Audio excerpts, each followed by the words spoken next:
할렐루야. 이 시간에도 우리 하나님께서 준비하신 은혜들로 채워주시고 또 성령 하나님께서 우리들 가운데 강하게 임하시고 운행하셔서 우리의 연약함, 우리의 부족함을 채우시고 회복시켜 주시는 은혜의 시간 되기를 간절히 소원합니다.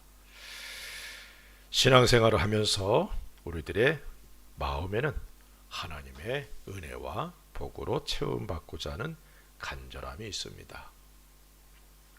또한 이것은 하나님께서 우리들에게 바라시는 것이기에 이런 간절함이 잘못된 것은 아니다라는 사실을 먼저 우리가 깨달아야 될 줄로 믿습니다. 이곳 일본에서 하나님의 도우심이 없다면 우리들이 올바른 신앙생활을 할 수도 없을 뿐 아니라 하나님의 영광을 드러낼 수 있는 삶을 살아갈 수가 없습니다. 그렇기에 늘 하나님의 도우심을 구하고 또 하나님의 복주심을 통해서 풍성한 삶을 살아가야 한다는 사실을 우리가 잊어서는 안 되죠. 이것이 우리의 욕심이 아니라 하나님의 뜻이기도 하다라는 사실을 잊지 않기를 간절히 부탁을 드립니다. 하나님의 백성들이 하나님의 복을 받으면서 또 하나님께 영광을 돌려드리는 것, 이것이 하나님의 백성으로서 당연한 삶의 자세라는 사실을 마음에 새길 수 있기 바랍니다.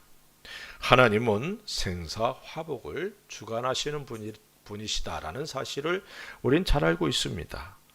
그렇기에 우리의 부족함, 우리의 연약함, 그 가운데서도 하나님의 은혜와 복을 사모해야 한다는 사실을 마음에 새길 수 있기를 바랍니다. 주여 내게 복을 더하소서. 야베스의 기도가 바로 우리의 기도가 되어야 된다는 사실을 잊지 않기를 바랍니다. 시편 34편은 다윗이 아비멜렉 앞에서 미친 척하다가 쫓겨나서 지은 시입니다. 사울을 피해 블레셋에 망명했지만 다윗을 죽이려는 아비멜렉의 신하들로 인해서 다윗이 미친 채 하고서 그곳에서 벗어나서 지은 시예요. 사실 사울을 이어 왕으로 선택을 받은 다윗이 어려운 환경에 처하게 되고 블레셋으로 망명했지만 그곳에서도 생명의 위협을 받게 됩니다. 그런 가운데 다윗은 하나님의 도우심으로 그것을 벗어나고 자신의 경험을 들어 하나님께 생명과 복을 받으려면 어떻게 해야 할지를 노래하고 있다는 것이죠.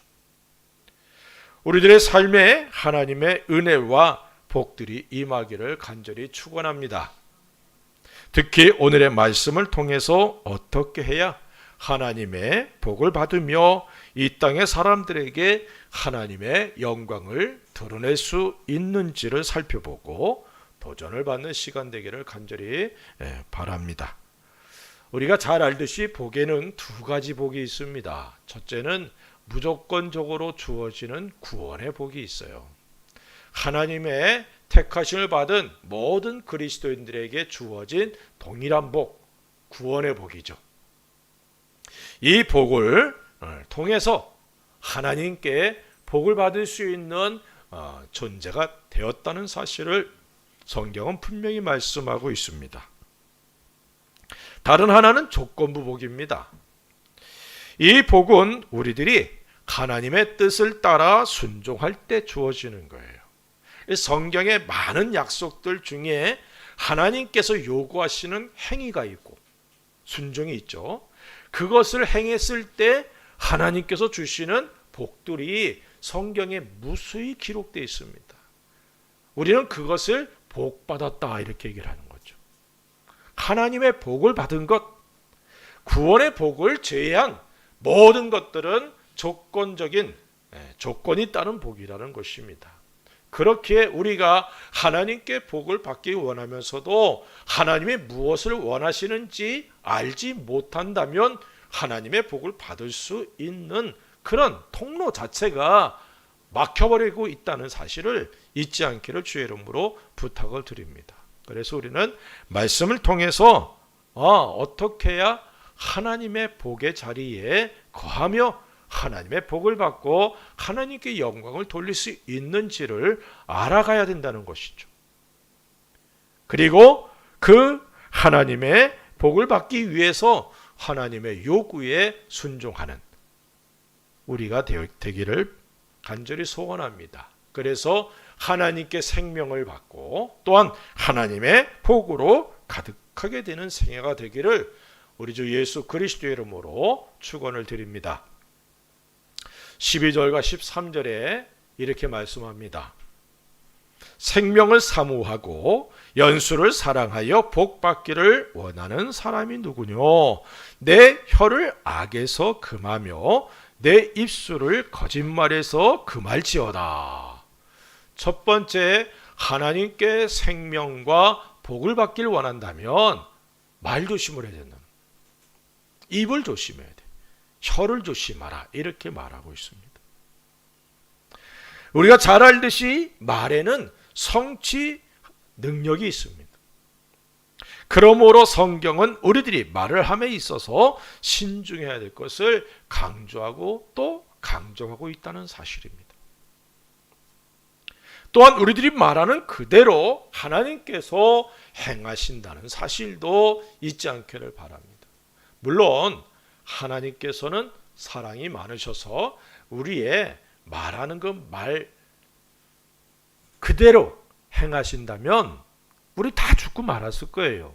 하지만 긍휼을 베푸셔서 하나님이 여전히 은혜 가운데 우리를 인도하신다는 사실도 잊지 않기를 바랍니다. 그러나 하나님의 뜻을 거역하고 우리가 말하는 것들을 하나님이 다 듣고 계신다는 사실을 잊지 않기를 바랍니다. 그래서 말 조심해야 된다는 것이. 특별히 오늘 12절 13절에 이렇게 말합니다. 말 조심을 함에 있어 첫째는 혀를 악에서 금해야 된다. 이렇게 말씀하고 있어요. 내 혀를 악에서 금하며 이렇게 말씀하고 있어요. 우리들의 말이 악에 사용되어서는 안 됩니다. 악은 하나님과의 관계에서 그리고 사람과의 관계를 파괴하는 그런 영향들을 갖고 있죠. 그렇기 때문에 하나님과의 관계 그리고 사람과의 관계에서 우리가 말을 조심해야 된다.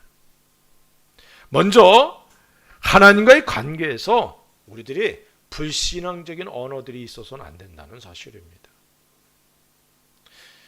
모세와 함께 애굽을 출발하고 가나안을 향하여 가던 백성들은 하나님께서 가나안으로 올라가라는 명령을 받고 정탐꾼들을 보냅니다. 그리고 10명의 보고를 듣고는 하나님께 원망하죠. 민수기 14장 2절과 3절에 이스라엘 자손이 다 모세와 아론을 원망하며 온 회중이 그들에게 이르되 우리가 애굽 땅에서 죽었거나 이 광야에서 죽었으면 좋았을 것을 어찌하여 여호와가 우리를 그 땅으로 인도하여 칼에 쓰러지게 하려 하는가? 우리 처자가 사로잡히리니 애굽으로 돌아가는 것이 낫지 아니하랴. 이때가 애굽을 출발하고 2년이 지난 때였습니다. 2년간 자신들을 인도하시고 그리고 모든 일에 함께 하시고 부족함이 없도록 공급해 주신 하나님을 부정하고 자신들 앞에 있는 가나안 땅의 사람들과 높은 성벽만을 보고서 반응하고 말한 이스라엘 백성들의 말, 그 말을 하나님께서 들으시고 다음과 같이 말씀하고 있습니다. 민수기 14장 28절에 그들에게 이르기를 여호와의 말씀에 내 삶을 두고 맹세하노라. 너희 말이 내 귀에 들린 대로 내가 너희에게 행하리니 라고 말씀하고 있어요. 이스라엘 백성들이 애굽을 출발하면서 하나님께서 아브라함, 이삭, 야곱에게 약속하신 그 땅 가나안으로 이끌어 가시는 겁니다. 애굽을 출발할 때부터 목표는 가나안이에요. 그런데 이제 하나님께서 그 가나안으로 들어가래. 그러면 목표가 달성되는 거 아닙니까? 그런데 그 목표가 너무 높아 보여요. 그리고 자신들과 함께하는 하나님은 없어져 버렸어. 백성들의 마음속에서 말입니다. 그러니까 두려움이 일어나고 하나님을 향하여 원망하고 모세와 아론을 죽이려고 그렇게 말합니다. 그러면서 우리가 애굽으로 돌아가는 게 낫지 않냐? 이 광야에서 또는 애굽에서 죽는 것이 더 낫지 아니하냐? 이렇게 얘기를 합니다. 그 말 그대로 20세 이상의 사람들은 여호수아와 갈렙을 제외하고 모두 광야에서 죽고 말았습니다. 그리고 땅을 정탐한 날수가 40일인데 그 40일을 하루를 1년으로 해서 40년간 광야 생활을 하게 되는 거예요.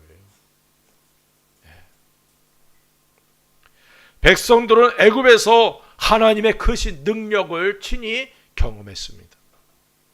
뿐만 아니라 2년간 매일 하나님께서 보호하시고 인도하셨으며 만나를 먹고 반석에서 나온 생수를 마시며 살아왔습니다.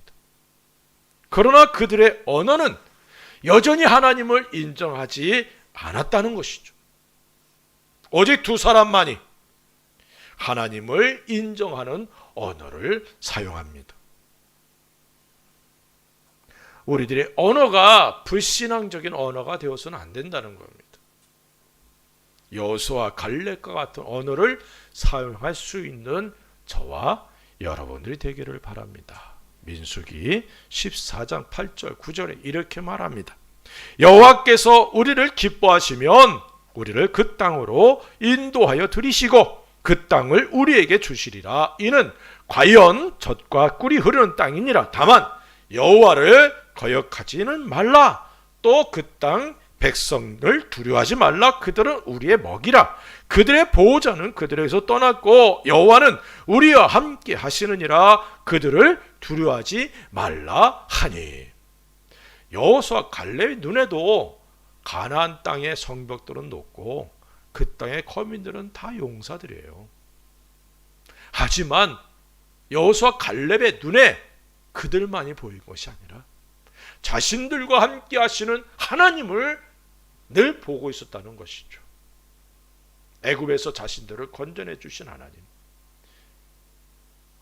홍해를 가르시고 건너게 하신 하나님, 광야 2년간 먹이시고 인도하시고 이끌어 주셨던 그 하나님, 그 하나님께서 이제 올라가라 하는데 왜 머뭇거리는 거예요? 답답하죠.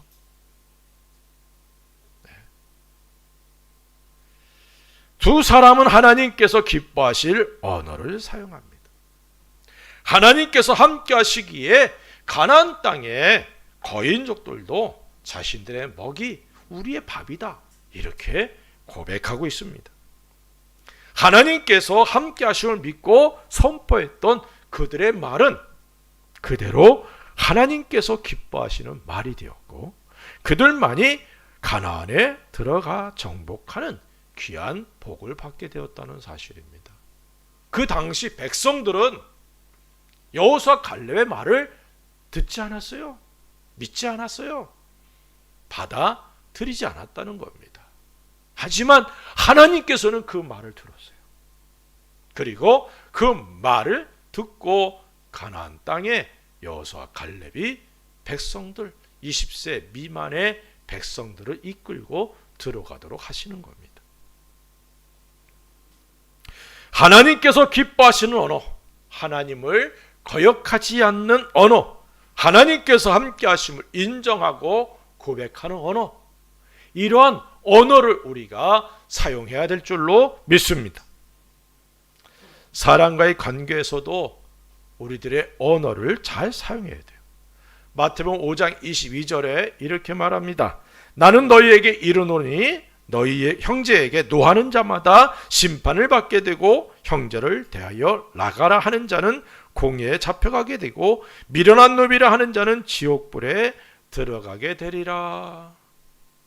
예수님께서는 우리들이 형제를 향하여 나가라 말하거나 미련한 놈이라 말하지 말 것에 대해서 명령하고 있습니다. 나가라는 의미는 조롱하고 욕할 때 쓰는 그런 경멸적인 그런 말이에요. 다시 말하면 어리석은 놈, 이 멍텅구리 같은 놈, 그런 말이에요. 우리 어릴 때 부모님들에게 이런 말 참 많이 들으면서 살았어요. 하지만 예수 그리스도로 인해서 거듭나고 그리스도의 놀라운 은혜 가운데 교회가 세워지고 그 영향력이 점점 커지면서 한국 사회에서 사용하는 언어들도 바뀌었다는 사실을 우리가 잊어서는 안 됩니다.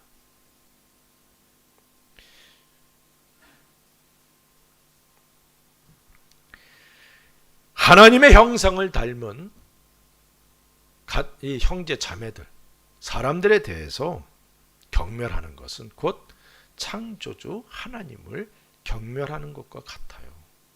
그래서 그리스도인들은 이짐이라는 말이 있어서는 안 돼요.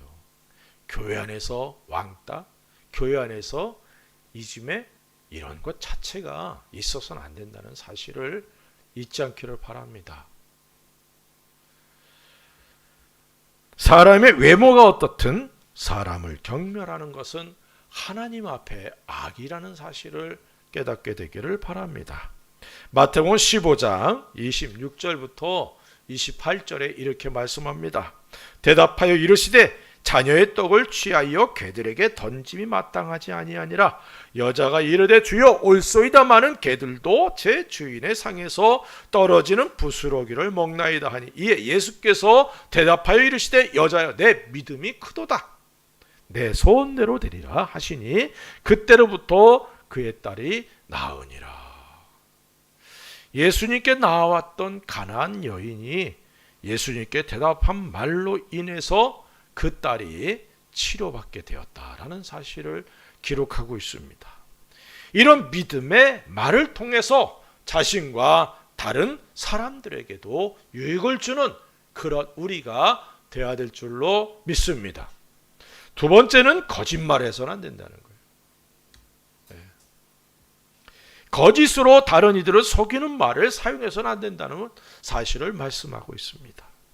다른 사람들에게서 무엇인가를 얻고자 거짓을 말하는 것이 일반화되어 있어요.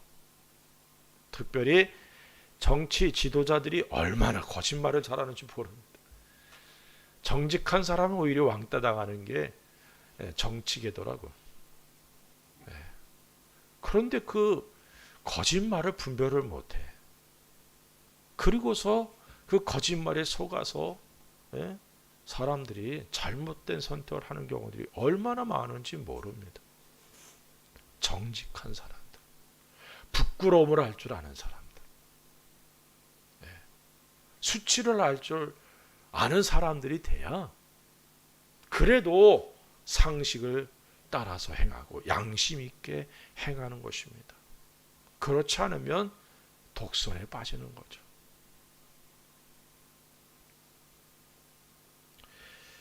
거짓은 사탄의 속성입니다. 그는 처음부터 거짓을 말하였다라고 말씀하고 있어요. 그렇게 그리스도인이라면 거짓을 말해서는 안 됩니다. 그리스도인의 특징, 그것은 정직입니다. 정직. 하나님 앞에서나 사람들 앞에서 정직해야죠. 하나님께서 거짓을 미워하기 때문에 거짓을 말해서는 안 된다는 사실입니다. 우리들의 말로 다른 이들을 살릴 수도 있고 상처를 주고 인생을 파괴할 수도 있습니다. 그렇기에 우리들이 사용하는 언어는 살리는 말, 용기를 주고 소망을 주고 기쁨을 줄 수 있는 믿음과 소망과 사랑의 언어들을 사용해야 될 줄로 믿습니다. 긍정적인 말을 사용할 수 있기를 주의 이름으로 부탁을 드립니다. 제가 목사가 되고서 가장 감사한 것이 목사로서 부정적인 말 할 수 없잖아요. 억지로라도 긍정적인 말씀을 전하는 그 자체가 하나님께서 기뻐하시는 일이거든요. 어젠가 그젠가 그 행복이라는 단어에 대해서 얘기를 했어요. 그래서 집사람이 저보고 언제 행복하냐고.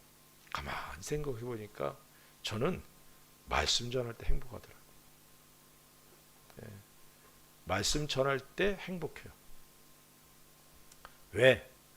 내가 하나님의 말씀을 전하고 있다는 자체가 감사하고, 이 말씀들이 듣는 이들의 영혼육을 소성시키고 힘을 주고 하나님의 뜻을 따라 살아가도록 하니까 이게 행복해요.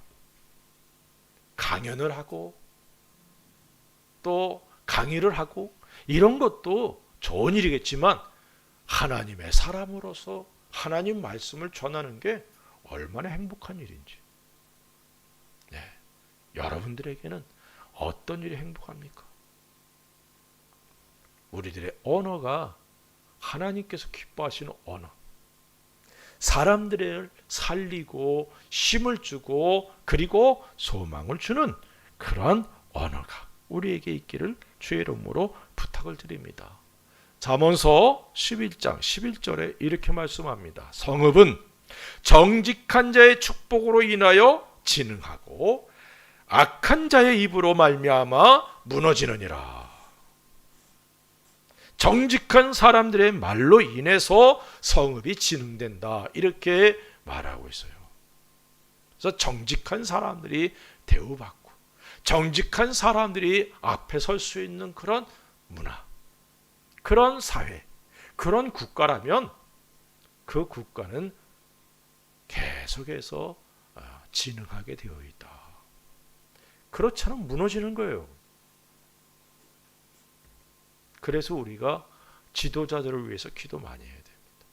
올바른 지도자가 선택되도록, 한국도 그렇고 일본도 그렇고 전 세계에 영향을 주는 그런 미국의 정치 지도자들도 마찬가지고,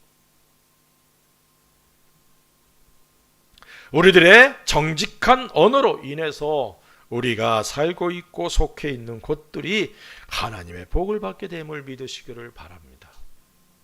우리가 기도하는 대로 이해하고 협력하고 위로하고 격려하는 말들이 우리 입에 가득하기를 바랍니다. 우리들의 입에 파수꾼을 두고 말 조심하는 우리들이 될 수 있기를 주의 이름으로 축원을 드립니다. 말 조심하자. 두 번째는 14절에 이렇게 말씀합니다. 악을 버리고 선을 행하며 화평을 찾아 따를지어다. 12절 13절에서는 우리의 언어에 대해서 말하고 있다면 14절에서는 우리의 행동, 행위, 행함, 이것을 말씀하고 있어요. 다시 말하면 행동을 조심해라. 우리가 하나님 앞에 생명과 복을 받으려면 행동을 조심해야 됩니다. 특별히 오늘 본문에서는 두 가지 행동을 요구하고 있어요. 첫째는 악을 버리고 선을 행해야 된다, 이렇게 말씀하고 있습니다. 구원받기 이전에 우리들의 행실은 악한 것이었고 부끄러운 것이었어요. 물론 자기 나름대로 선하게 살아왔다라고 생각할지 몰라도 하나님 앞에서 볼 땐 여전히 죄 가운데 행하는 악한 일들이었습니다. 골로새서 1장 21절에 이렇게 말씀합니다. 전에 악한 행실로 멀리 떠나 마음으로 원수가 되었던 너희를, 이렇게 말씀하고 있어요. 에베소서 5장 12절에는 그들이 은밀히 행하는 것들은 말하기도 부끄러운 것들이라. 위의 말씀처럼 우리들이 행하는 일들은 하나님과 원수였고 또한 부끄러운 일들만 있었다는 사실입니다. 하지만 이제는 예수 그리스도로 인해 하나님 앞에 거룩한 사람들이 되었고 하나님의 선한 뜻을 이루기 위해 이 땅에 존재하고 있다는 사실입니다. 완전히 달라졌죠.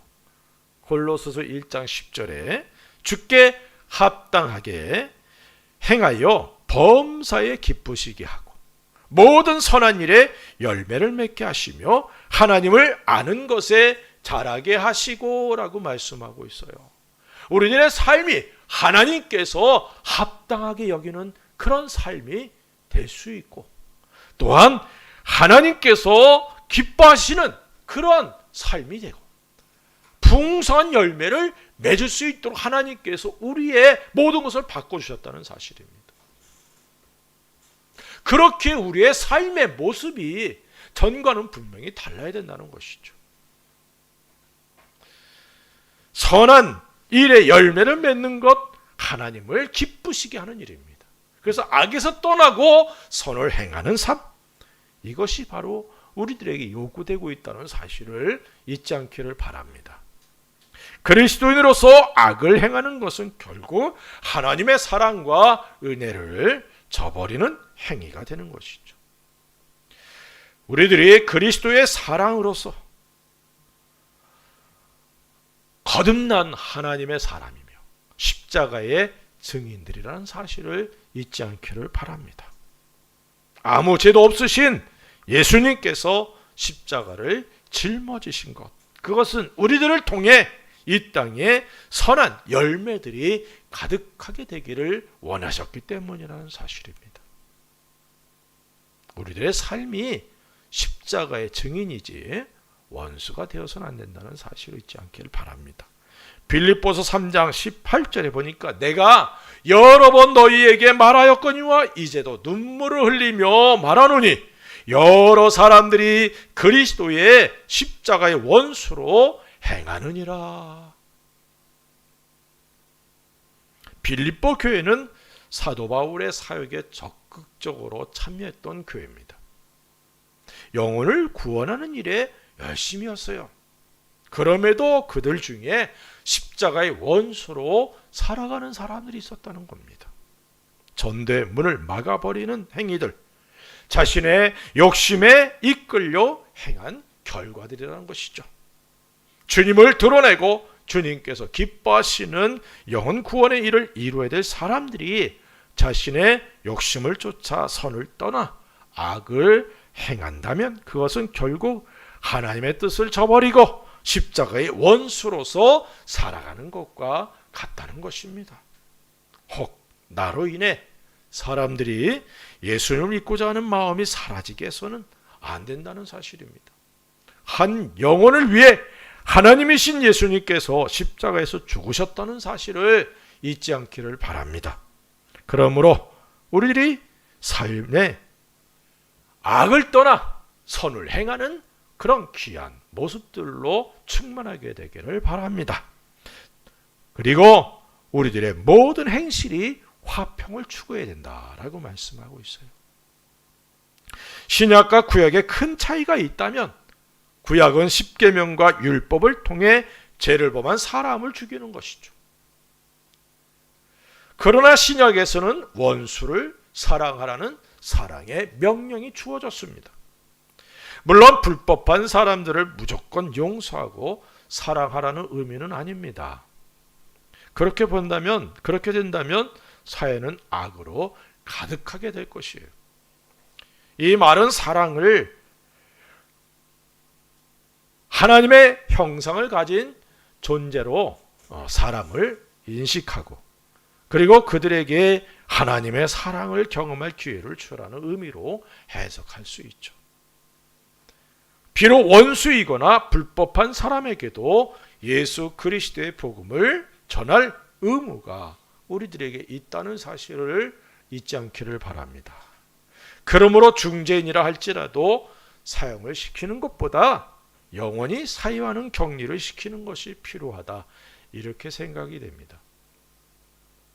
그러나 법으로 사람의 생명을 빼앗는 것, 이것은 그리스도인의 입장으로서는 바람직하지 않죠. 그래서 예수님께서도 자신을 죽이는 사람들, 그들마저도 용서하는 기도를 드리셨다는 사실을 잊지 않기를 바랍니다. 그리스도인은 화평케 하는 사람들입니다. 중세시대의 십자군 전쟁으로 많은 사람들과 국가가 이슬람화되었다라고 얘기를 합니다. 그 이유는 십자군들의 행동에 큰 실망을 하였기 때문에 그래요. 이제 그리스도인은 하나님의 사랑을 실천해야 됩니다. 우리들의 삶을 통해 하나님의 사랑이 주변의 사람들에게 전해져야 됩니다. 우리들의 삶을 통해 예수 그리스도의 십자가의 복음이 증거되고 사람들로 하여금 하나님의 생명으로 가득하게 되는 그런 귀한 사명이 우리들에게 주어져 있다는 사실을 잊지 않기를 바랍니다. 열매는 가만히 맺혀지는 것이 아니에요. 우리들의 삶, 우리들의 행실로 인해서 맺혀지게 된다는 사실을 깨닫게 되기를 바랍니다.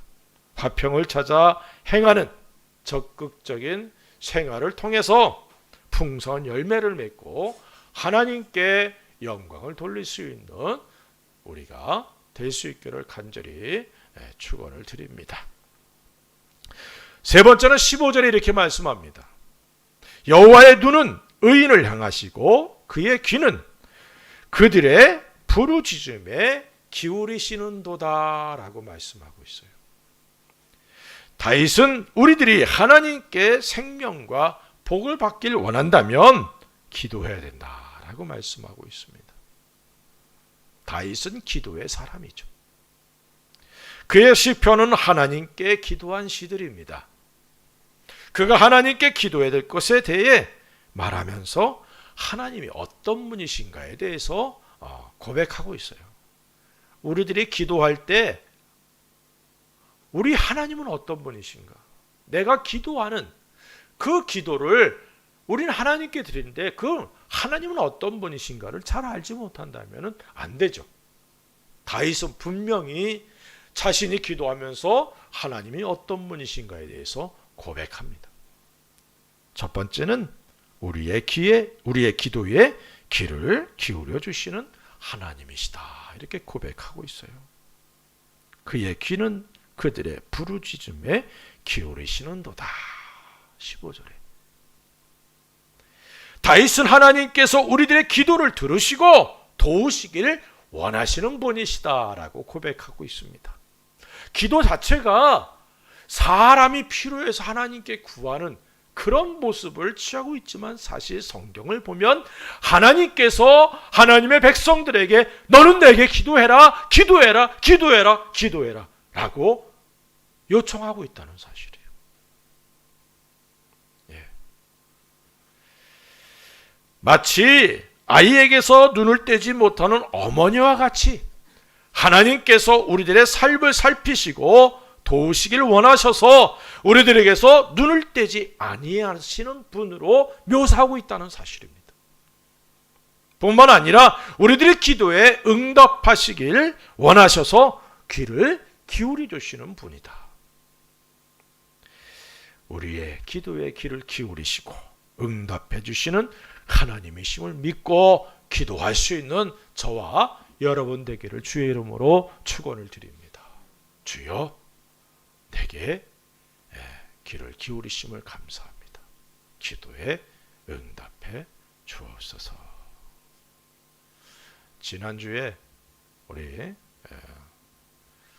순복음교회 조영기 목사님이 소천하셨어요.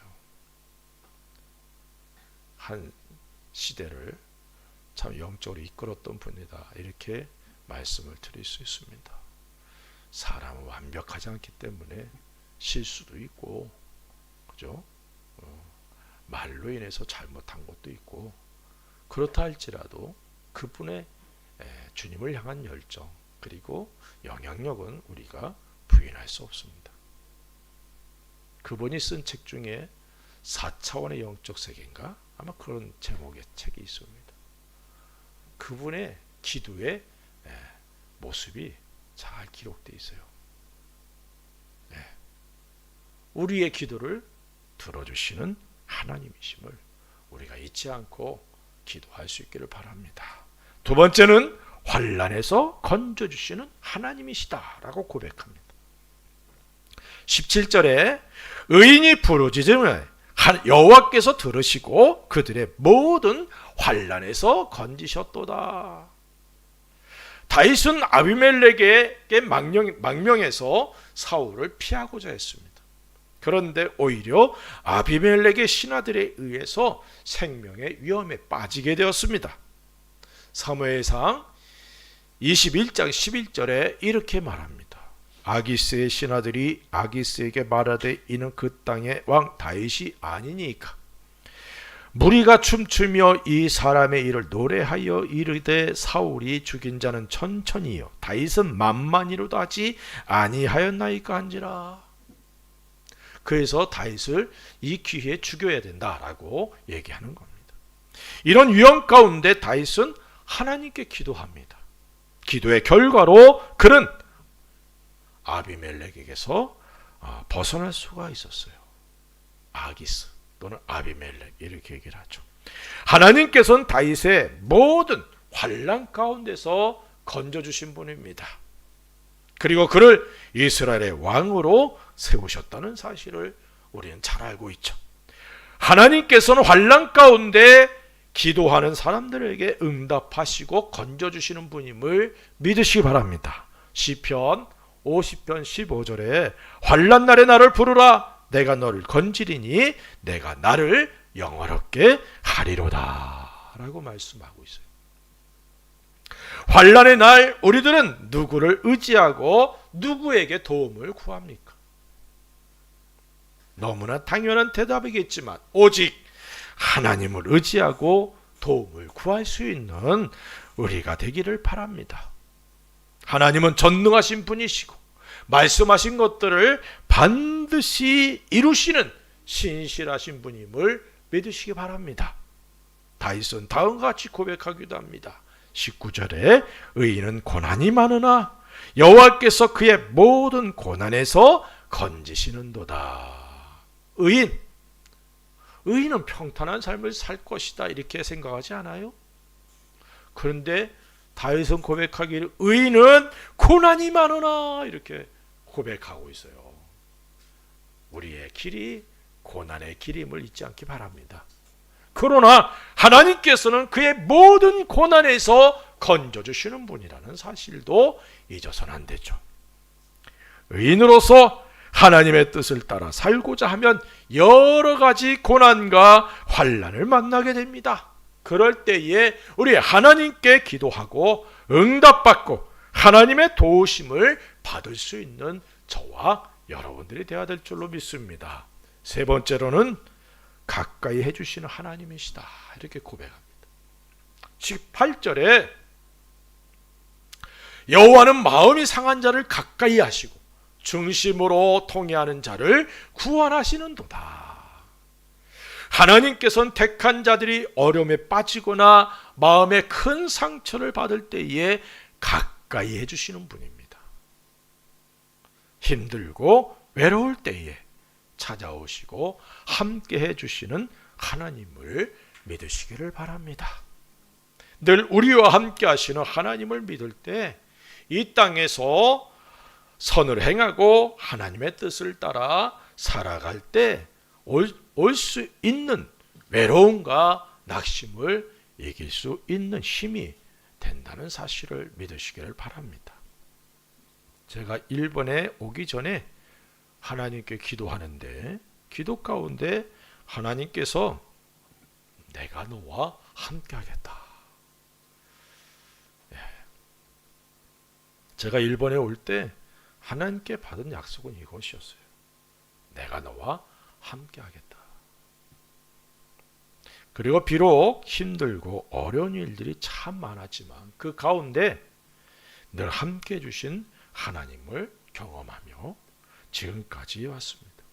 물론 앞으로도 나와 함께 하시고 가까이 해주시는 하나님을 믿고 나아갈 뿐입니다. 우리와 늘 함께 하시고 가까이 해주시는 하나님을 믿는 믿음의 고백, 그리고 기도가 있기를 주의 이름으로 부탁을 드립니다. 우리는 하나님의 사랑을 받고 하나님께 영광을 돌리는 귀한 은혜를 받았습니다. 그렇게 하나님께 생명과 복을 받을 수 있는 귀한 자격이 주어졌다는 사실을 깨닫고 하나님 앞과 사람 사이에 말조심을 할 수 있기를 바랍니다. 또한 우리들의 행동이 악을 떠나고 선을 행할 수 있으며 또한 화평을 쫓아 행하는 삶이 되기를 바랍니다. 그리고 환난을 만났을 때에 하나님께 기도하는 그런 하나님의 사람들이 될 수 있기를 바랍니다. 우리의 기도에 귀를 기울여 주신 하나님, 환난에서 건져 주시는 하나님, 가까이 해주시는 하나님을 믿고 기도함으로 하나님의 복을 받고 이 땅에서 장수하게 되는 복된 성도들 될 수 있기를 우리 주 예수 그리스도의 이름으로 간절히 축원을 드립니다. 기도하십시다. 우리 같이 한번 기도합시다. 주여, 내가 말 조심할 수 있기 바랍니다. 내 혀를 악에서 금하고 거짓을 말하지 않게 되기를 바라고, 주여, 내 행동이 악을 떠나고 선을 행하며 화평을 쫓아 구하는 삶이 되게 도와주옵소서. 환난을 만날 때에 하나님께 기도하는 내가 되게 하셔서 특별히 기도에 귀를 기울이시고 응답해 주신 하나님, 환난에서 건져 주신 하나님, 나와 늘 함께 하시고 가까이 주시는 하나님을 믿고 기도하는 그런 내가 되게 해달라고 우리 같이 한번 기도하십시다. 할렐루야. 아버지 하나님, 감사와 찬송 돌립니다.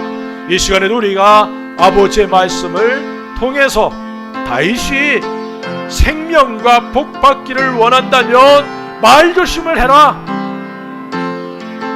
내 혀에서 악을 금하고 거짓을 말하지 않는 삶, 그리고 우리의 삶이 악을 떠나고 선을 행하는 삶이 되길 바라고 화평을 쫓아 구하는 삶이 되기를 원하시는 것을 깨달았습니다. 주여, 환난을 만났을 때에 아버지 하나님께 기도하라고 말씀하고 있습니다. 우리의 기도에 귀를 기울이시고 환난에서 건져주시고 우리와 늘 함께 하시고 가까이 주신 하나님을 믿고 기도하는 저와 우리 모든 성도들에게 도와 주시옵소서.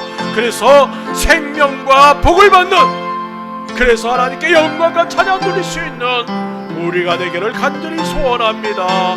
도와주옵소서. 믿고 감사하며 예수님의 이름으로 기도합니다. 아멘. 우리 다 같이 일어나셔서